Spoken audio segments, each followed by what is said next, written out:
Hello दोस्तों, नमस्कार। Stock market share YouTube channel में आपका स्वागत है। अभी हम बात करने वाले हैं रतन इंडिया एंटरप्राइजेज लिमिटेड कंपनी की, क्योंकि इसके संदर्भ में ये देखा गया है कि जो कंपनी लगातार धमाके पे धमाके करते हुए दिखाई दे रही है और अब ये वर्तमान में एक और धमाका करते हुए देखने को मिल रही है और नेपाल में अपना एक ब्रांच डालते हुए नजर आ रही है। इससे पहले ये श्रीलंका में ब्रांच डालते हुए नजर आई थी, तो हम इसके बारे में पूरा डिटेल से देखेंगे और जानने की कोशिश करेंगे कि नेपाल में किसका ब्रांच डालते हुए दिखाई दे रही है। क्या ये जो कंपनी है नेपाल में जो ब्रांच डालेगी उसमें कौन कौन से प्रोडक्ट ये बेचते हुए दिखाई देगी और इसका जो ग्लोबल प्रेजेंस है वो कैसे बढ़ता हुआ देखने को मिल रहा है। इसके अलावा ये जो कंपनी है इसके संदर्भ में जो मार्च मंथ का जो टारगेट है वो भी निकल के आता हुआ दिखाई दे रहा है और ये बता रहा है कि ये जो कंपनी है कैसे आगे जाते हुए देखने को मिल सकती है। इसके अलावा ये जो कंपनी है उसके संदर्भ में 2025 का जो टारगेट है वो भी निकल के आता हुआ दिखाई दे रहा है, तो उसे भी हम इस वीडियो में पूरा डिटेल से देखने वाले हैं। इसके अलावा ये जो कंपनी है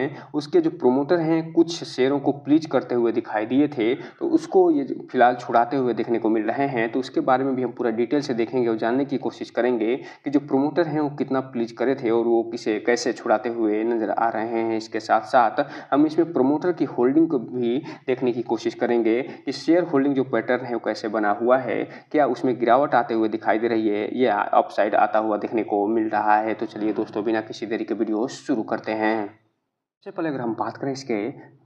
चार्ट पैटर्न की, तो एक तरफ जहां निफ्टी में आज भी लगभग 280 पॉइंट की तेजी देखी गई है, वहीं दूसरी तरफ इसमें भी लगभग 2% की तेजी दिखाते हुए ये कंपनी नजर आ रही है। एक समय तो ये लगभग 5 से 7% की तेजी दिखाते हुए नजर आई थी, लेकिन जैसे ही मार्केट बंद होने का समय आया इसमें फ्लैट परफॉर्मेंस करके निकाल के देते हुए नजर आई और ये जो कंपनी फिलहाल 42 रुपये 80 पैसे पे ट्रेड करते हुए बंद होते हुए नजर आ रही है। वहीं अगर बात करेंगे 5 दिन के चार्ट पैटर्न की, तो 5 दिनों में इस कंपनी ने अपने शेयर होल्डर को 5% का रिटर्न निकाल के दे दिया है, जबकि एक महीने की बात करेंगे तो अभी भी ये लगभग 8.5% की गिरावट दिखाते हुए नजर आ रही है। जबकि बात करेंगे 6 महीने के चार्ट पैटर्न की, तो 6 महीने में ये जो कंपनी अपने शेयर होल्डर के पैसे को आधा करते हुए नजर आई है। वहीं बात करेंगे एयरटेल डेट की, तो ये लगभग 34% के आसपास गिरावट दिखाते हुए नजर आ रही है। वहीं अगर बात करेंगे एक साल के चार्ट पैटर्न की, तो 36% की गिरावट दिखाते हुए नजर आ रही है। जबकि बात करेंगे मैक्सिमम चार्ट पैटर्न की, तो ये जो कंपनी है जब से लिस्ट हुई है तब से लेके 650% का रिटर्न निकाल के दे चुकी है। और इसके बारे में एक चीज़ आपको बता दूं,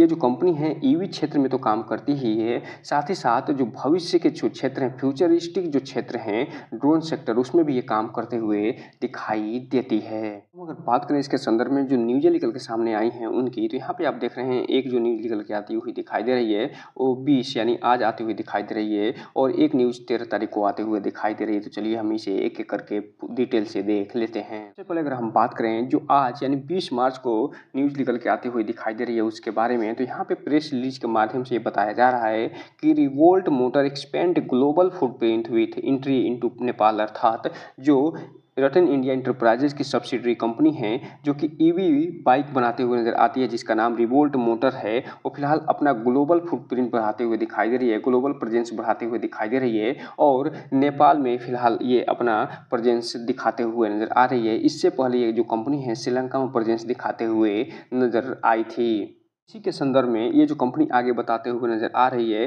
कि ये जो फिलहाल एंट्री लेते हुए नजर आएगी आने वाले समय में नेपाल में, और इसके ये जो एंट्री लेगी फिलहाल काठमांडू में अप्रैल 2025 में ये फर्स्ट रिवोल्ट हब खोलते हुए देखने को मिल सकती है। और इसका जो पार्टनरशिप हुआ है वो फिलहाल जो वहाँ की सबसे बड़ी कंपनी है जिसका नाम एमवी डूगर ग्रुप है, जो कि नेपाल में लीडिंग ऑटोमेटिव ग्रुप के नाम से जाना जाता है, उसके साथ इसका समझौता होते हुए देखने को मिला है। और इसके अलावा आगे ये बता रहे हैं कि इसका जो प्लान है वो एक्सपेंस करने का है, लगभग 15 शोरूम अक्रॉस की सिटी इन नेक्स्ट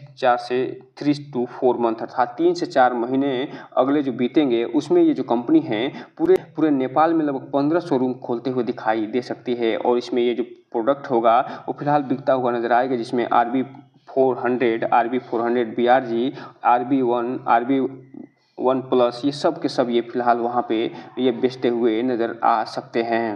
तो कुल मिला जुला कर ये कहा जा सकता है कि ये जो रतन इंडिया एंटरप्राइजेज की जो सब्सिडरी कंपनी है रिवोल्ट लिमिटेड, वो फिलहाल 140 वर्ष पुरानी कंपनी जो कि एमबी डोगर ग्रुप है उसके साथ समझौता करके अब नेपाल में भी एंट्री लेते हुए देखने को मिल रही है। और इससे पहले ये जो कंपनी है वो श्रीलंका में भी डेब्यू करते हुए दिखाई दी थी, जो कि एक सक्सेसफुल डेब्यू होता हुआ देखने को मिला था। तो आने वाले समय में आप देखेंगे कि जो कंपनी धीमे धीमे अपने पड़ोसी देशों के साथ ये अच्छा खासा समझौता करते हुए दिखाई दे सकती है और इसमें लगातार ये एक कदम पे दूसरे कदम बढ़ाते हुए नज़र आ रही है। इसके अलावा ये जो कंपनी है वो ग्लोबल मार्केट प्रेजेंस बढ़ाने के लिए सबसे पहले साउथ एशिया को टारगेट करते हुए देखने को मिल रही है। हम अगर बात करें जो 13 मार्च को न्यूज़ निकल के सामने आई है और उसकी, तो यहाँ पे आप देख रहे हैं कि release of the promoter group shares, अर्थात कहने का मतलब ये है कि जो प्रोमोटर्स अपना शेयर गिरवी कर रख के बैठे थे, जो प्लीज करके बैठे थे, उसे फिलहाल छुड़ाते हुए नजर आ रहे हैं। और इसके संदर्भ में लगभग 2,34,77,500 इक्विटी जो शेयर हैं, जिसे फिलहाल लॉरल इंटरजेटिक्स प्राइवेट लिमिटेड के पास ये बने हुए थे, उसे फिलहाल ये छुड़ाते हुए नजर आ रहे हैं लगभग 1.5 से 2% के आसपास। अर्थात कहने का मतलब ये है कि ये जो कंपनी है जो आदित्य बिरला फाइनेंस लिमिटेड के पास अपना शेयर होल्डिंग लगभग 1.7% के आसपास रख के बैठी थी, प्लीज करके बैठी थी, उसे छुड़ाते हुए नजर आ रही है। और इसका फायदा न केवल कंपनी को मिलता हुआ दिखाई देगा, बल्कि कंपनी एक तरीके से प्लीज फ्री होते हुए देखने को मिल रही है। अब यहीं पे अगर हम बात कर लें इसके शेयर होल्डिंग पैटर्न की, तो यहाँ पे आप देख रहे हैं कि ये जो कंपनी है इसका जो शेयर होल्डिंग पैटर्न है, जितना जून में बना हुआ था प्रमोटरों की होल्डिंग, उतना ही फिलहाल दिसंबर में बना हुआ है। और ये लगभग 74.86 के आसपास बना हुआ है। जबकि सेबी का जो रूल है वो 75% के आसपास है, उसमें ये कंपनी खरा उतरते हुए दिखाई दे रही है। जबकि जो पब्लिक के पास होल्डिंग है वो 25% के आसपास होता हुआ देखने को मिल रहा है। तो इस हिसाब से आप कह सकते हैं कि जो प्रमोटर हैं एक डिसेंट होल्डिंग लेके बैठे हुए हैं। वहीं अगर हम बात करें इसकी डिलीवरी पोजीशन की, तो 20 मार्च 2025 को ये जो कंपनी है वो फिलहाल जब मार्केट बंद हुआ है उस समय इसमें जो टोटल क्वांटिटी ट्रेड होते हुए दिखाई दे रही है वो 6,71,000 शेयरों की ट्रेडिंग हुई है, जिसमें से जो डिलीवरी उठाई गई है मात्र 2 लाख शेयरों की उठाते हुए नजर आ रहे हैं। इस हिसाब से आप कह सकते हैं लगभग 29% ही शेयर इसमें डिलीवरी उठते हुए दिखाई दे रहे हैं, जो कि ये बता रहे हैं कि भले ही इसमें तेजी दिखाई दे रही है, लेकिन अभी भी ये जो कंपनी है अपने ऑल टाइम हाई से लगभग 50% के आसपास करेक्शन के साथ मिलते हुए दिखाई दे रही है। और यही कारण है